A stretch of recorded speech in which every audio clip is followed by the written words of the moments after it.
Welcome to our channel সহজ school.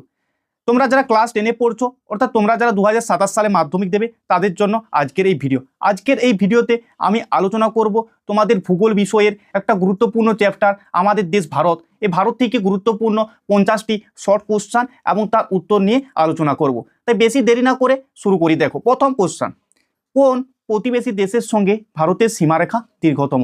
এটা right answer হবে বাংলাদেশের সাথে। কোন প্রতিবেশী দেশের সঙ্গে ভারতের সীমারেখা দীর্ঘতম? এটা সঠিক অ্যান্সার হচ্ছে ভারত। তারপরে নেক্সট কোশ্চেন দেখো, ভারতের রাজ্য পুনর্গঠনের মূল ভিত্তি কি ছিল? ভারতের রাজ্য পুনর্গঠন অর্থাৎ রাজ্য ভাগ হওয়ার মূল ভিত্তি কি ছিল? ভাষা। সঠিক অ্যান্সার হচ্ছে কি ভাষা। ভারতের মূল ভূখণ্ডের দক্ষিণতম বিন্দু কোনটি? ভারতের মূল ভূখণ্ডের দক্ষিণতম বিন্দু হচ্ছে কন্যাকুমারিকা অন্তরীপ। যদি ভারতের সর্বোচ্চ গিরিপথ কোনটি? ভারতের সর্বোচ্চ গিরিপথ হচ্ছে মানা পাস। ভারতের সর্বোচ্চ গিরিপথ কোনটি? মানা পাস। পশ্চিমঘাট পর্বতের সর্বোচ্চ শৃঙ্গের নাম কি? পশ্চিমঘাট পর্বতের সর্বোচ্চ শৃঙ্গের নাম হচ্ছে আনাইমুদি। এর উচ্চতা হচ্ছে 2695 মিটার। 2695 মিটার হচ্ছে আনাইমুদির উচ্চতা। তারপর দেখো, নীলগিরি পর্বতের সর্বোচ্চ শৃঙ্গের নাম কি? নীলগিরি পর্বতের সর্বোচ্চ শৃঙ্গের নাম হচ্ছে দোদাবেতা। ভারতের কোন উপকূলে বছরে দুবার বৃষ্টিপাত হয়? ভারতের কোন উপকূলে বছরে দুবার বৃষ্টিপাত হয়? ভারতের তামিলনাড়ু রাজ্যের করমণ্ডল উপকূলে বছরে দুবার বৃষ্টিপাত হয়। বছরে দুবার বৃষ্টিপাত হয়। কোন উপকূল? করমণ্ডল উপকূল। তামিলনাড়ু রাজ্যের করমণ্ডল উপকূলে বছরে দুবার বৃষ্টিপাত হয়। এই মালানাদ কথার অর্থ কি? মালানাদ কথার অর্থ হচ্ছে উঁচু নিচু ভূভাগ। মালানাদ কথার অর্থ কি? উঁচু নিচু ভূভাগ। ভারতের একটি ব্যবচ্ছিন্ন মালভূমির উদাহরণ দাও। ভারতের একটি ব্যবচ্ছিন্ন মালভূমি কোনটা? ভারতের ব্যবচ্ছিন্ন মালভূমির উদাহরণ হচ্ছে ছোটনাগপুর মালভূমি। ভারতের বৃহত্তম দুন উপত্যকার নাম লেখো। ভারতের বৃহত্তম দুন উপত্যকার নাম হচ্ছে দেরাদুন। মেঘালয় মালভূমির সর্বোচ্চ শৃঙ্গের নাম কি? মেঘালয় মালভূমির সর্বোচ্চ শৃঙ্গের নাম হচ্ছে শিলং। আজকে তোমাদের সাথে যে সমস্ত কোশ্চেন নিয়ে আমি আলোচনা করছি তোমরা শুধু শুনবে না, শোনার পাশাপাশি তোমরা খাতায় লিখে নাও এবং এগুলোকে বারবার পড়তে থাকো। তোমাদের টেস্টও কাজে লাগবে এবং তোমাদের ফাইনালও কাজে লাগবে। তোমাদের প্রিভিয়াস ইয়ার্সে এই কোশ্চেনটা এসেছিল যে গঙ্গা নদীর প্রবাহের কোন অংশে সর্বাধিক দূষণ দেখা যায়? এই প্রশ্নটা অত্যন্ত গুরুত্বপূর্ণ প্রশ্ন।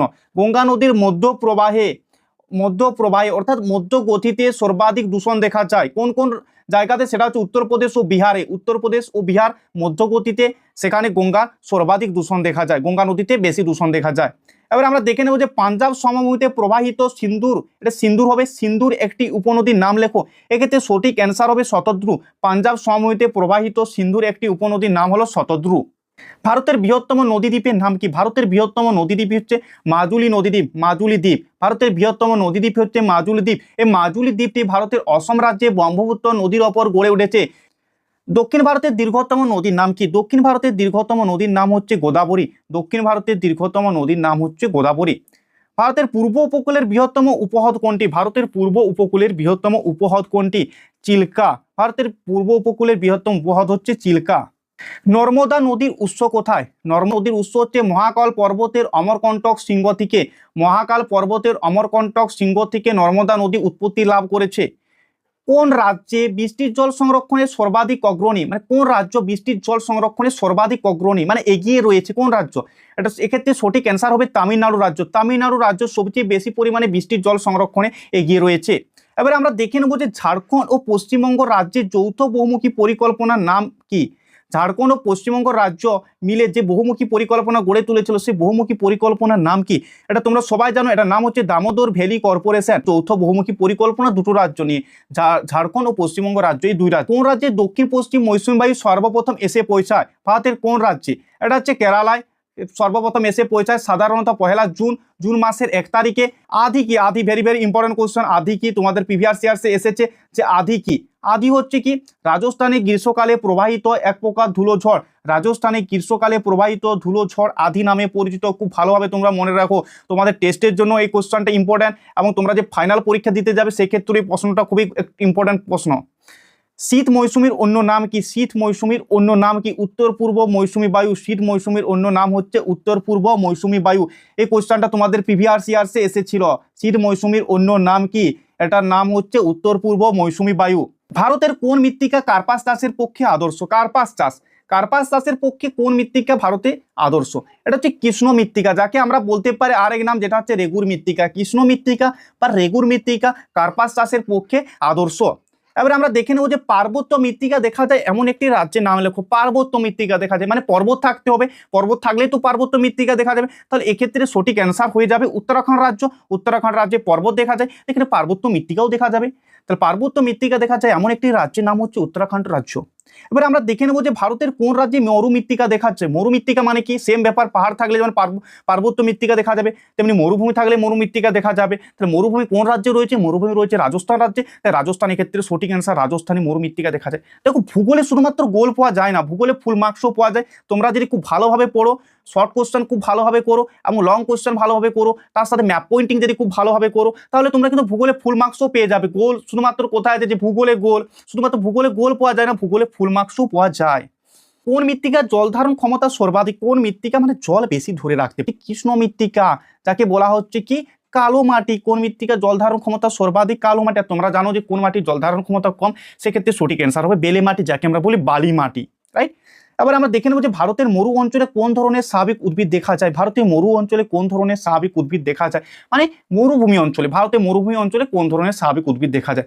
ভারতের মরুভূমি অঞ্চলে জেরোফাইট জাতীয় উদ্ভিদ দেখা যায় বা ক্যাকটাস জাতীয় উদ্ভিদ দেখা যায়। জেরোফাইট যাকে আমরা কি বলি ক্যাকটাস, যেমন হচ্ছে ফরিমনসা, বাবলা, এই ধরনের উদ্ভিদ কিন্তু মরু অঞ্চলে দেখা যায়, রাইট। তারপর আমরা দেখে নেব যে পৃথিবীর বৃহত্তম ম্যানগ্রোভ অরণ্য কোথায় অবস্থিত। তোমরা জানো যে পৃথিবীর বৃহত্তম ম্যানগ্রোভ অরণ্য হচ্ছে সুন্দরবন। পৃথিবীর বৃহত্তম ম্যানগ্রোভ অরণ্য হচ্ছে কি সুন্দরবন। এই সুন্দরবন অঞ্চলে কি কি গাছ দেখা যায়, তোমরা জানো যে সুন্দরবনে হচ্ছে সুন্দরী, গোরান, গোলপাতা, হেগলা, এই সমস্ত জাতীয় গাছ দেখা যায়।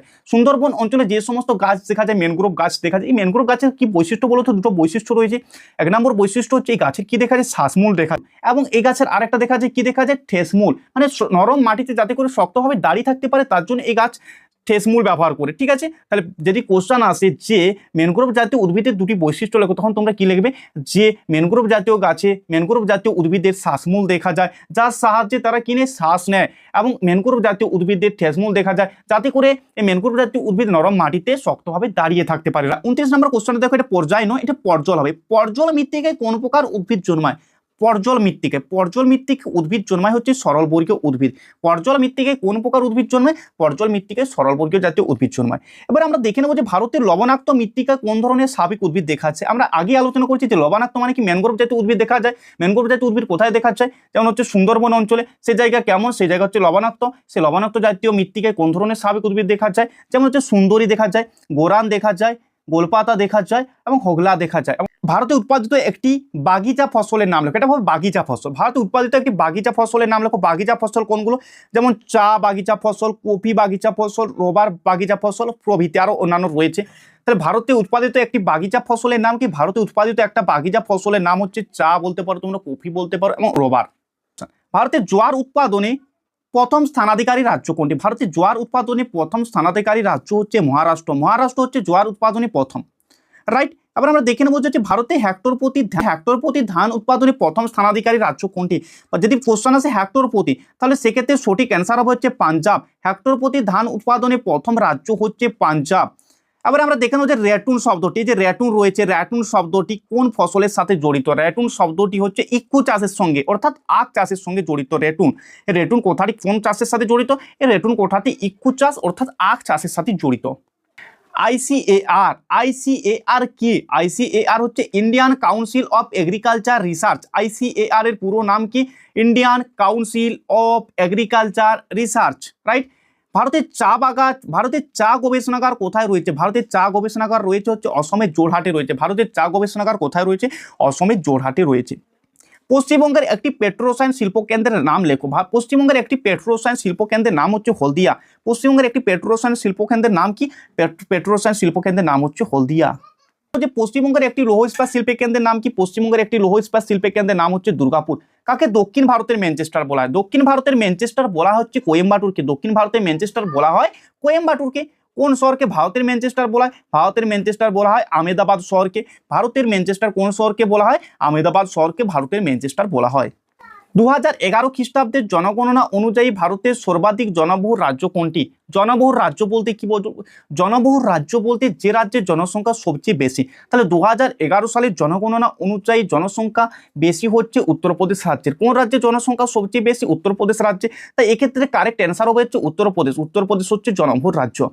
যদি বলা হচ্ছে আয়তনে বৃহত্তম রাজ্য কোনটি, সেক্ষেত্রে সঠিক অ্যান্সার হয়ে যাবে রাজস্থান হচ্ছে আয়তনে বৃহত্তম। আয়তনে ক্ষুদ্রতম রাজ্য কোনটি, আয়তনে ক্ষুদ্রতম রাজ্য হচ্ছে গোয়া, গোয়া হচ্ছে একদম ছোট রাজ্য। এবারে আমরা দেখে নেব যে ভারতের বৃহত্তম শহর কোনটি, সবচেয়ে বড় শহর, বৃহত্তম শহর হচ্ছে মুম্বাই, যার আগে নাম ছিল বোম্বাই, তাহলে বর্তমান যার নাম হচ্ছে মুম্বাই, তাহলে ভারতের বৃহত্তম শহর হচ্ছে মুম্বাই। ভারতের একটি সাংস্কৃতিক শহরের নাম লেখো, ভারতের একটি সাংস্কৃতিক শহরের নাম হচ্ছে কলকাতা ও শান্তিনিকেতন। ভারতের একটি সাংস্কৃতিক শহর। পশ্চিমবঙ্গের আন্তর্জাতিক বিমানবন্দরের নাম কি, পশ্চিমবঙ্গের যে বিমানবন্দর রয়েছে, আন্তর্জাতিক বিমানবন্দর রয়েছে, সেই বিমানবন্দরটির নাম কি? পশ্চিমবঙ্গের আন্তর্জাতিক বিমানবন্দর হচ্ছে নেতাজি সুভাষচন্দ্র বোস আন্তর্জাতিক বিমানবন্দর। কি নাম? নেতাজি সুভাষচন্দ্র বোস আন্তর্জাতিক বিমানবন্দর। ভারতের প্রথম ওয়াইফাই যুক্ত ট্রেন কোনটি? এই কোশ্চেনটা তোমরা অনেকেই শুনোনি হয়তো, বা অনেকেই শুনেছো, বলো এটা ভারতের প্রথম ওয়াইফাই যুক্ত ট্রেন কোনটি? এটা হচ্ছে দ্য গোল্ডেন চ্যারিয়ট। কি নাম? দ্য গোল্ডেন চ্যারিয়ট হচ্ছে ভারতের প্রথম ওয়াইফাই যুক্ত ট্রেন।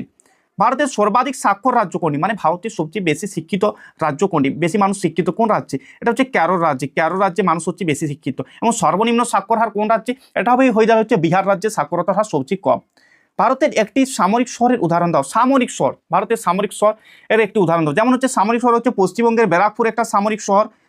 আর কি হবে? মধ্যপ্রদেশের গোয়ালিয়রও সামরিক শহরের উদাহরণ। তাহলে তোমাদের পরীক্ষা যদি কোশ্চেন আসে যে সামরিক শহরের উদাহরণ দাও, সেক্ষেত্রে সঠিক অ্যান্সার হবে যে পশ্চিমবঙ্গে যদি বলে তাহলে পশ্চিমবঙ্গের ব্যারাকপুর। এবং আরেকটা রয়েছে যেমন মধ্যপ্রদেশের গোয়ালিয়র, এটা হচ্ছে সামরিক শহর। আমরা এর আগে কি বললাম যে সাংস্কৃতিক শহর, সাংস্কৃতিক শহর কোনগুলো?